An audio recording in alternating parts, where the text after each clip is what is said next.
क्योंकि फिर आपको झटके लगने लग जाएंगे। संत दुखाए मैं दुखी, मेरा आपा भी दुख होए। परमात्मा कहते हैं मेरे कबीर कहे मेरे भक्त को दुख ना दियो कोई, मेरा भक्त दुखाए मैं दुखी, मेरा आपा भी दुख होई। तो हम आज उसी स्थिति में आ चुके हैं। हम बुराई करते आगा पीछा नहीं देखते, हम उसके पाप की तरफ कभी नहीं देखते, इसका परिणाम नहीं देखते। इस तत्व ज्ञान से हमें परिणाम नजर आएगा, स्पष्ट नजर आएगा, हम दूर हो जाएंगे। अब जैसे हमें पता चला है कि ये क्यों हम दुखी हुए, हमारे ऊपर ये कहर क्यों टूटे, किसी के कोड लग रहा है, किसी की कैंसर होगी, कोई अंधा हो गया, किसी का हाथ कट गया, किसी का बेटा मर गया, किसी को बहुत ज्यादा जबरदस्त हानि होगी, वित्तीय हानि होगी, किसी की भैंस मर गई, किसी के बिजनेस में घाटा हो गया। तो फिर आपके तत्व ज्ञान से पता चलेगा कि मेरे ही पाप कर्मों का, दुष्कर्मों का परिणाम है ये। अब वो जो धन 2 नंबर का जोड़ा था गलत काम करके, बुराई करके, वो पाप तो आपके पास जो के तो जमा है, लेकिन वो धन नहीं रहा। या तो कोई पुत्र बीमार हो गया, या कोई भैंस मर गई, कोई संपत्ति हानि होगी, किसी ने 10-20 लाख रुपये ले लिए, दिए नहीं, मुकदमे चले। तो फिर हम इतने डरेंगे कि जो आपत्ति मेरे ऊपर आई है मेरे पाप कर्मों से आई है, तो फिर उस आपत्ति को हम फिर दोबारा ग्रहण नहीं कर सकते, कभी भी नहीं कर सकते। और फिर परमात्मा हमें पग पग पर साथ देगा, हमारा सहयोग देगा, शुभ कर्मों का फल मिलने लग जाएगा, और फिर हम किसी का कभी बुरा नहीं कर सकते। अब तो ना बाप ने, ना तो बेटे न बाप की चिंता रही, माता पिता की तरफ कोई ध्यान नहीं है। वहां ये दास जेल में था, वहां एक तो एक नया कुबाड़ी, वहां देखे कुबाड़िया कुक्रमी लोग, अच्छे भी फंस रहे थे, जो गलती जिनकी कोई त्रुटि नहीं वैसे वो भी थे, कुछ निर्दोष भी फंसा रखे थे किसी अन्य कारणों से। तो एक ऐसा भी मिला, उसने अपने बाप का कत्ल कर रखा था। तो उससे पूछा भाई तने ऐसी गलती क्यों करी, बाप के तो नहीं करना चाहिए था। तो उसी के गांव का और था वहां बंद, वो कहने लगा जी इसने, इसके पिताजी की पेंशन आवती, ये 2 भाई हैं, तो इन्होंने इसका बाटा माँ आगी और बड्डे का बाटा बाबू पिताजी आगे, इन माँ बाबुओं को बांट लिया नारा नारा। अब वो पेंशन आवे थी, तो वो पेंशन बुढ़ा ने बोला मैं तो भाई जिसमें रोटी खाऊंगा उसने दूंगा, तेरे को क्यों दूं जब तू मेरी सेवा नहीं कर रहा। तो इन्होंने बोला मुझे आधी तनख्वाह दे, पेंशन दे। तो उस बुढ़े ने ना दी उसको, तो उठा कर लठ मारा सर में, बुढ़ा मर गया। अब उसकी वो जेल में बंद था। तो पुण्यात्मा ऐसा जुल्म हो गया। माँ बाप ना हम कितना, माता पिता हमें कितने प्यार से पालते हैं, आज जो छोटे छोटे जवान बच्चे हैं उनके पास पुत्र हैं पुत्रियां हैं, वो कितना सीने से लगाए फिरते हैं, कंधे पर बैठाते हैं, सिर पर बैठाते हैं, चूमते हैं, वो लाड करते करते पेशाब भी कर दे, सारे कपड़ा में कर दे काम, और फिर भी बुरे नहीं लगते। और जब वृद्ध हो जाते हैं, जब वो बड़े हो जाते हैं, उनका विवाह हो जाता है, और फिर वो माँ बाप उनको अच्छे क्यों नहीं लगते, उनकी सेवा करने में उनको इंटरेस्ट क्यों नहीं है। इसका कारण ये है, ये नहीं हो सकता, क्योंकि इसका कारण है कि बुढ़े ने भक्ति ना करी। उस जब वो युवा था उन बालका के लालन पालन में उनको सेठ बनाने में लगा रहा, भक्ति करी नहीं, और भक्तिहीन प्राणी का कितना ठिकाना नहीं। यदि हम पहले से परमात्मा का नाम लेंगे, भक्ति करेंगे, तो परमात्मा ऐसी व्यवस्था कर देगा, उन बच्चों के दिल में ऐसी दया भर देगा, माता पिता ने हाथों पर रखेंगे, और माता पिता इसे योग्य होंगे नहीं कि वो उनको दुख दें, क्योंकि उनकी भक्ति से वो स्वस्थ भी रहेंगे, उनका शरीर भी तगड़ा रहेगा। और जो 10,000 के रुपए में बीमारी कटनी हो, मानो 500 रुपये में ठीक हो जाएगा। तो ऐसे फिर वो भक्ति से ही सेवा बना है। एक आदमी तो ऐसा है, वो अच्छा भी ना लगता, हमने खड़ा होगी तो मान ले जैसे अरे कैसा हो जाओ, इस तो बात तय करें जावा, बड़ा अच्छा आदमी, क्योंकि उसके पिछले पुण्य है, वो संस्कार, वो भक्ति के गुण उसके अंदर विद्यमान है। तो ऐसे ही अब हम भक्ति संस्कार बनावाएंगे तो बचपन बुढ़ापे में हमारी आप सेवा परमात्मा ऐसी व्यवस्था कर देगा, हम सोच भी नहीं सकते।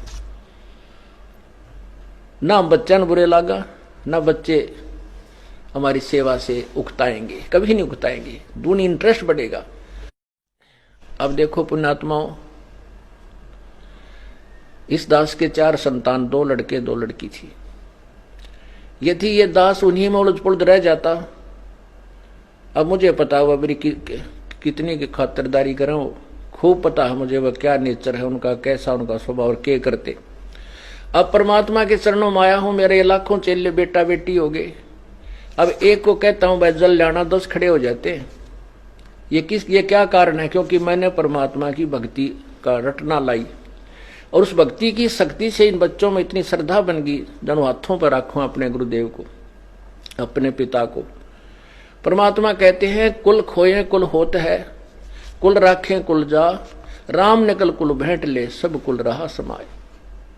यदि हम इस कुल को बचाने में लगे रहेंगे, कुल तो नष्ट होगा, हम भी मरेंगे, बेटे भी मरेंगे, पोते भी मरेंगे, सभी ने एक दिन जाना है, ये तो रहना नहीं। 1 लख पूत 1.25 लाख नाती, उस रावण कह दी वन बाती। और यदि हम इस कुल को भूल कर, और राम निकुल कुल, ये राम का कुल है, ये भगवान कुल है, भगवान का खानदान है, यानी सत्संग में आ जाना। अब आप बहन भाई हो, एक गुरु के शिष्य हो, और ये दास आपका पिता, आप हमारे बच्चे हो गए, तो ये हमारा कुल बन गया। कहते इस राम निकल कुल भेंट ले, सब कुल रहा समाए, बेटा भी, बेटी भी, माई भी, भाई भी, सारे हो गए इसमें। तो ऐसे हमारे फिर आगे चल के आने वाले समय में इतनी जो ना सेवा आपकी बनेगी, क्योंकि आपके बच्चे भी भक्ति करेंगे, वो भी भगवान से डरेंगे, आपको इतना भी दुख देना नहीं चाहेंगे कदे मुझे पाप ना लाग जाए, माँ की आत्मा दुखा दी जाए तो, कदे पिता की आत्मा ना दुख जा, क्योंकि फिर आपको झटके लगने लग जाएंगे। संत दुखाए मैं दुखी, मेरा आपा भी दुख होए। परमात्मा कहते हैं मेरे कबीर का है मेरे भगत को दुख ना दियो कोई, मेरा भक्त दुखाए मैं दुखी, मेरा आपा भी दुख होई। तो इस तरह फिर हमें झटके लगने लग जाएंगे, परमात्मा सतर्क करेगा, गलती मत करवाई। हमें जैसे हम मान लिया हमने किसी को दुख दिया, फिर हमारे को कोई हानि हुई तो विचार करेंगे लेट के, आगे वो गलती नहीं करेंगे। तो ऐसे समाज भी सुधरेगा और ये अपराध भी समाप्त हो जाएंगे। तो इसी रास्ते से हम मानवता का उत्थान कर सकते हैं और कोई तरीका नहीं है। आप देख रहे हो अब 57 साल का तो दास हो लिया, 58 में हम चल रहा है, और 10 वर्ष का समझन लग गया था ये MLA MP क्यों कर बने हैं, मंत्री मुख्यमंत्री कैसे बनते हैं। आप देखते हो बहुत बढ़िया छांट छूट का कोई मंत्री कोई पार्टी चुनती है जनता, और 5 साल में फ्यूज हो लेते हैं, वह 5 साल में उन्हें रिजेक्ट कर देती है कि ना ये करने के नहीं, फिर नए तैयार करते हैं, शायद ये कुछ ठीक पाएंगे, 5 साल में उन्हें रिजेक्ट कर देते कि ना ये भी कोई ना ठीक। क्योंकि जब तक हम राम नाम से डरने वाले अपने नेता नहीं चुनेंगे तब तक कोई भी सुधार नहीं हो सकता। और ये इस मार्ग से ही वो पुण्यात्मा उभरेंगी, ऐसे ही ज्ञान से फिर वो भगवान से डरने वाले होंगे, परमात्मा का नौकर बनकर वो राज करेंगे, नहीं को राज को छुएगा नहीं। इतना भयंकर पाप है इस राज के अंदर।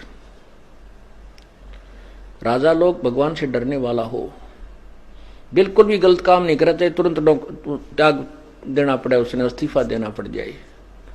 ऐसे निर्भय होकर जब हम शासन करेंगे तो हम पाप से बचे रह सकते हैं, अन्यथा नहीं। और तभी हमारी प्रजा सुखी होगी, और प्रजा सुखी होगी भगवान के भक्ति से, इस पुण्य से, दान से, धर्म से, और इन्हीं के निमित्त परमात्मा की कृपा से प्रभु समय पर वर्षा करेगा, हर तरह की सुविधा देगा। अब ये सत्संग जो ये जो कार्यक्रम चल रहा है भक्ति का, ये शास्त्र अनुकूल है, और ये दास 2 वर्ष बंद रहेगा, लगभग 21 महीने। तो कोई वर्षा विशेष नहीं की प्रभु ने, दास अभिमान नहीं करता, विधान बताऊं हूं भगवान का। और जब से ये पुनः शुरू हुए हैं, मैं इस दास ने कह दिया था जब जमानत होने से 1-2 महीना पहले भी, वहां आश्रम अपना बरवाला मिल गया है और पाठ प्रारंभ कर दो। तो उसके बाद ये दास 30 अप्रैल को आया था। उसके बाद पूरा जेठ, जून, जुलाई, अप्रैल, मई, जून, जुलाई परमात्मा ने इतनी प्यारी बारिश करी। कहते हैं ट्यूबलों के पानी भी 10-10, 20-20 फुट नीचे चले गए थे। हाहाकार मच गई थी। समाचार पत्रों में भी आने लगे थे कि भारत के अंदर केवल 7 दिन का अन्न है अगर अकाल गिर गया तो। अब परमात्मा ने, अब जैसे आपने गीता जी अध्याय नंबर 3 के मंत्र नंबर 10 से 15 में सुना है कि जो शास्त्र अनुसार जो यज्ञ की जाते हैं तो यज्ञ से ही वर्षा होती है। जैसे कहते हैं सभी प्राणी अन्न से उत्पन्न होते हैं, अन्न वर्षा से उत्पन्न होता है, वर्षा यज्ञ से होती है, यज्ञ शुभ कर्मों से होते हैं। और शुभ कर्म इस काल के लोक में आए तो हमने ये कर्म करने पड़ेंगे। ये काल ब्रह्म से हमारे को ये कर्म लगे। और ब्रह्म की उत्पत्ति हुई अक्षर पुरुष से, उस अविनाशी परमात्मा से। और वो अविनाशी परमात्मा ही सभी यज्ञों में प्रतिष्ठित है। उसी को इष्ट रूप में पूज्य मानकर जो धार्मिक अनुष्ठान किए जाते हैं उनका प्रतिफल सही मिलता है। जैसे जड़ को सींचने से फलों को, टहनियों को जो फल, टहनियों को फल लगते हैं, तो ऐसे विधि शास्त्र अनुकूल साधना से ही वो हमें लाभ होता है जो धार्मिक क्रियाओं से होता है। तो वो एक इस स्थान के अतिरिक्त कहीं भी धार्मिक क्रिया नहीं हो रही, शास्त्र अनुकूल नहीं है। कर रहे हैं बेचारे उद्देश्य, आपने कल गीता जी में सुना था कि कोई तो ऐसे साधना कर रहा है, कोई ऐसे कर रहा है, और वो सभी उसको मोक्ष मार्ग ही मानकर कर रहे हैं, लेकिन वो शास्त्र विरुद्ध होने से व्यर्थ है।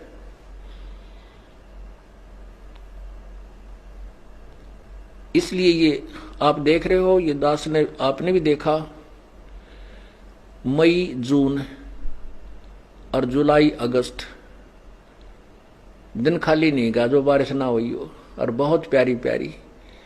और 2 दिन हो गई, 3 दिन रुक कर फिर बरस गया। परमात्मा ने इतनी अच्छी बारिश की और ना कहीं फ्लड आने दिया। एक बार फ्लड के आसार हो गए थे, फिर परमात्मा की कृपा होगी, वो भी दया कर दी अपने बच्चों पे। अब पुण्यात्माओं ये समस्या आती है कि भी देखो हम तो खरदान कर रहे हैं, लाभ तो सभी को हो रहा है, परमात्मा की सभी संतान है, ये आत्मा उसी प्रभु की है। अब जैसे किसान खेत में बीज बीजता है, फसल बीज रखी है, गेहूं बो दिया, और गेहूं में खरपतवार भी साथ होता है। अब उस पानी डाला जाता है, खाद डाला जाता है, वो एक एक पौधे को नहीं डालता किसान, वो पूरे ही एकड़ में डाल देता है। एकड़ में सिंचाई करता है, किले एकड़ों के एकड़ों में। तो उसमें क्या होता है कि वो साथ में खरपतवार भी उभरता है, वो भी बड़ा होगा, और वो बल्कि उस पौधे गेहूं से भी अच्छा हो जाता है। जैसे आपने देखा होगा गेहूं जैसा ही एक और पौधा होता है गेहूं की फसल में, उसको जई भी बोल देते हैं। तो वो पौधा बिल्कुल मिलता जुलते, उसके पत्ते सेम टू सेम। उसका कब पता लगता है ये खरपतवार है या गेहूं है? जब बाल आवे, जब उस पर फल परिपक्व होता है, उस पर बाली आती है, जब उसको पहचान होती है कि ये गेहूं है और ये खरपतवार है। उसकी बाली में उसके परिणाम मंत्र होता है। अब जैसे परमात्मा सब जगह वर्षा करता है अपने, क्योंकि वहां उसके बच्चे हैं, उसकी आत्माएं हैं। कोई नगर खाली नहीं, आज कोई गांव खाली नहीं, खासकर हिंदुस्तान में तो विशेषकर हरियाणा और पंजाब, राजस्थान, हिमाचल प्रदेश, महाराष्ट्र, आंध्र प्रदेश, बहुत इधर उधर सभी इसके बच्चे जो उपदेशी हो चुके हैं। तो ये परमात्मा, अब जैसे किसान जब देखता है कि गेहूं के अंदर, और वो जो खरपतवार होता है ना, वो गेहूं से भी बढ़िया स्वस्थ पौधा होता है, ऐसे काले पत्ते बहुत सुंदर हरे हरे, और उससे कुछ लंबा भी हो जाता है। और जब उसका फल आता है, जब किसान माथे माथ मारता है, यो खरपतवार है, उसने पकड़ कर चोटी में तो बाहर काट के फेंक देता है। अब उसको आगे चल के जब आज हम भक्ति कर रहे हैं और हमें भी परमात्मा सुविधा दे रहा है, वर्षा कर रहा है, किसान फल फूल रहे हैं, किसान फल फूल रहे हैं, तो सारा समाज ही फल फूल रहा है, सभी को लाभ हो रहा है, फसल जो है ना हर तरह की हमें वस्तु उपलब्ध हो जाती है। अन्न ही नहीं मिलेगा तो फिर हम यहाँ कार कोठी कति अच्छी नहीं लगेंगी। ना ये हेलीकॉप्टर सुहावेंगे, जरूरत ये ना मिली है। सबसे पहले तो अन्न चाहिए इस प्राणी को, चाहे झोपड़ी में रहना पड़ जाए। तो इसी प्रकार जब आज दूसरे लोग भी इस वर्षा होने से जो नाम नहीं ले रहे उनके भी ठाठुम ठाठ हो जाएंगे, वो तो है उनके पूर्व जन्म के, और उनके भी कोठीकार हो जाएंगे, और भगत से भी ज्यादा वो फलते फूलते नजर आएंगे। लेकिन भगवान के दरबार में जो परिणाम, वो परमात्मा तो बाल देखेगा, वो परिणाम देखेगा, रिजल्ट देखेगा, वो भक्ति देखेगा। और वो जो खरपतवार हैं, यहाँ चाहिए वो बहुत अच्छे दिखे थे, तो उन प्राणियों को तो नरक में डाल देगा और आपको अलग रखेगा। जैसे किसान खरपतवार को अलग पटक देता है और गेहूं को भिन्न कर लेता है, ऐसा फिर आगे चलकर आपको इसका लाभ मिलेगा।